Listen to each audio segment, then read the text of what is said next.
Hi everybody.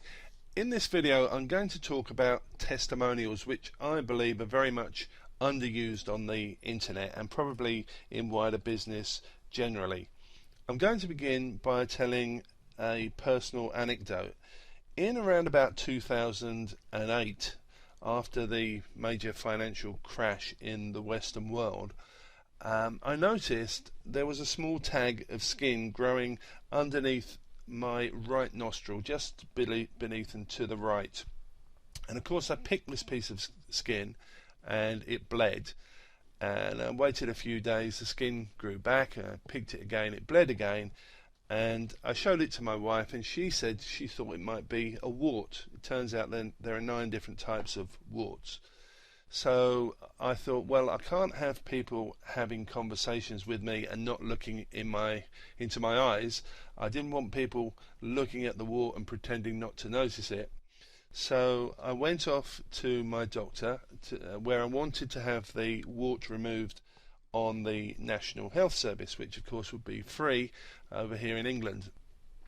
So I showed the doctor this tag of skin, which by now was looking like a little flower of skin, lots of little skin petals on it kind of thing. And she confirmed that it was a wart, and she asked me, did it hurt? To which I replied, no, it doesn't hurt. And she said, well, does it itch? And I said, no, it's not itching. She said, well, in that case, if I were to remove it, it would be purely a cosmetic treatment. And at the moment, because of the austerity measures, unless this is causing you major psychological problems, I cannot remove a wart on the National Health Service.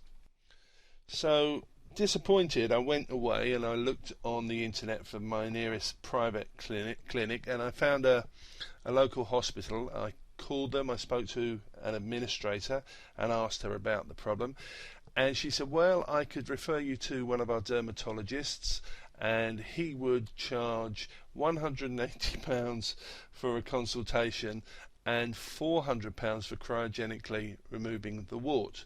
She said, alternatively, I could send you to a plastic surgeon. He would charge £400 for the consultation and £800 to remove the wart surgically. She said, but remember, in any event, warts are viral and they can come back again pretty much straight after it's been removed.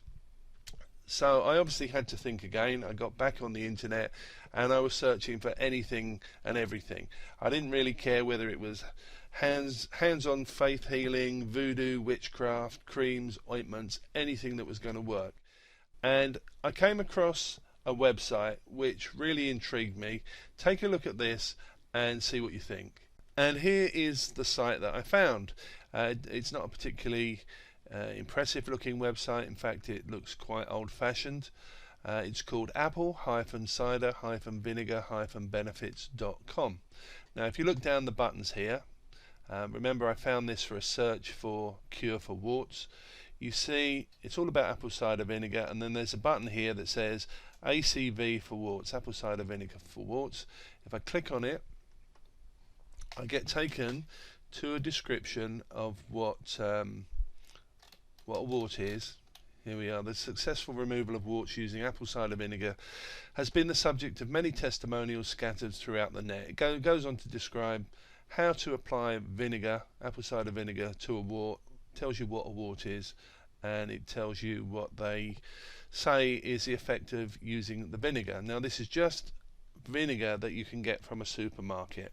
I'll put a picture up in a second, but apple cider vinegar that you can get from anywhere. Then I scrolled down the page and I came across the testimonials. Testimonials on the removal of warts using apple cider vinegar, and the first one is from John in Ontario, Canada. Long heartfelt testimonial. Then Yo Lee from Fayetteville in the USA. Marty, Pooler, Georgia, United States. Tracy, Ohio, United States. And it goes down the page. Look how many testimonials they are. Look how long they are. These are really long, heartfelt testimonials. I remember one, I can remember from 2008, there was one from a woman saying that her young daughter, was absolutely covered in warts, and that they'd used this treatment, this cider treatment, and it had been fantastic. Really, she was really impressed. You can see how much effort people are going into writing these testimonials. They're not just short, they're totally awesome, or you guys rock kind of testimonials. These are really well written, well thought out testimonials. And by the way, if you've ever tried to make up a testimonial, it's not easy. By the time you've made up one or two, you kind of exhaust it, you become exhausted with it. These are real testimonials, and look, if I get to the bottom of the page, what do I find? Click here for January to July 2013, going all the way back here. Click here to read all the user testimonials from April to December 2007. They must have literally hundreds of testimonials. So based on these testimonials, do you think that I gave this do you think I gave it a try?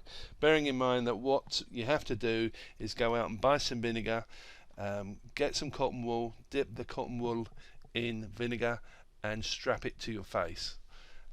Well, the answer is absolutely. I tried it, and this involved, because of the position of the wart, it meant I had to actually put the tape that I was using up one of my nostrils and crisscross it across my face for a few hours in the evening. And I certainly tried it because I was totally blown away by all the testimonials. And what do you think the result was? In a day or 2 days, it had totally blitzed the wart.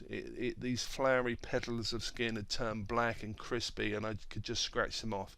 It took longer to get rid of them completely, probably 3 weeks of applying this stinking stuff under my nose for 2 or 3 hours. I even slept with it on some nights, but it worked perfectly. And a little while ago in 2014, I got another little wart on my finger, and it did the same thing, got rid of it in no time. That was the power of testimonials. The reason that social media is so powerful and such a phenomenon, and the reason that Google rewards websites that are frequently linked to from social media sites, is down to what they regard as social proof, meaning that if lots of people like something, then it must be good. The famous American entrepreneur William Clement Stone, who built the multi-billion-dollar combined insurance company of America in 1919, carried a binder with him full of testimonials, which was to show clients, and that's how he started to persuade people that he was worth doing business with. Latter-day entrepreneur, salesman and famous business coach Brian Tracy explains in his famous book, The Psychology of Selling, that he did exactly the same thing as William Clement Stone, and with great success. He showed people testimonials. So why do testimonials work? Herd instinct and safety in numbers. In reality, following the herd and suspending your due diligence can lead to catastrophe, but that doesn't mean that people don't do it. Most of us do it. I do it. We all do it. Testimonials act as a kind of shortcut to due diligence, and whether they like to admit it or not, people will do things when they get the impression that lots of other people are doing the same thing. Testimonials can act as a kind of trust bridge. They can get you from a situation where a potential client is wondering if they should trust you to one where they cross over and start listening to what you have to say. Lastly, remember to ask for testimonials. People are generally not very forthcoming with written testimonials, even if they really love what you do. So, as with anything else, make sure that you pursue testimonials with calls to action. Don't wait for a pat on the back. Go out and ask for them.